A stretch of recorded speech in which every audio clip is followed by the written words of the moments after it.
నమస్తే, welcome to I news. నేను Sonia. టీంలోకి Shreyas, BCCI దిద్దుబాటు. భారత క్రికెట్ భవిష్యత్ ఆశా కిరణాల్లో ఒకడైన శ్రేయాస్ అయ్యర్కు మళ్లీ జాతీయ జట్టులోకి స్థానం ఖాయమైంది. త్వరలోనే జరగబోయే ఆసియా కప్లో శ్రేయాస్ను ఆడించాలని బీసీసీఐ నిర్ణయించింది. జట్టు సెలక్షన్లో శ్రేయాస్ పేరును పరిగణలోకి తీసుకోవాలని ఇప్పటికే సెలక్షన్ కమిటీకి సూచనలు అందాయి. కేవలం జట్టు సభ్యుడిగానే కాకుండా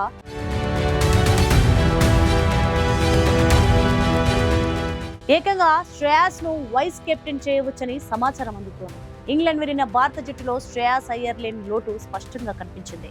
శ్రేయాస్ కు అన్యాయం జరిగిందనే విమర్శలు వినిపించాయి. దీంతో బీసీసీఐ తప్పును సరిదిద్దుకునేందుకు సిద్ధమైంది. ఆసియా కప్ లో ఆడే భారత జట్టులో శ్రేయాస్ ను చేర్చాలని నిర్ణయించినట్టు సమాచారం.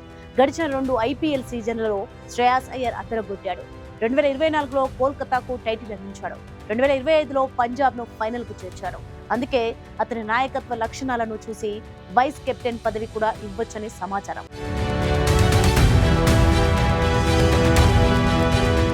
త్వరలో జరగబోయే T20 వరల్డ్ కప్ జట్లో కూడా అయ్యర్ కి చోటు దక్కే అవకాశం ఉంది. పాకిస్తాన్, దుబాయ్ వేదికగా జరిగిన ఛాంపియన్స్ ట్రోఫీ 2025లో శ్రేయాస్ అయ్యర్ 5 మ్యాచ్లలో 243 పరుగులు చేశాడు. వన్డే ఫార్మాట్ లో తనకు తిరుగులేదని నిరూపించాడు.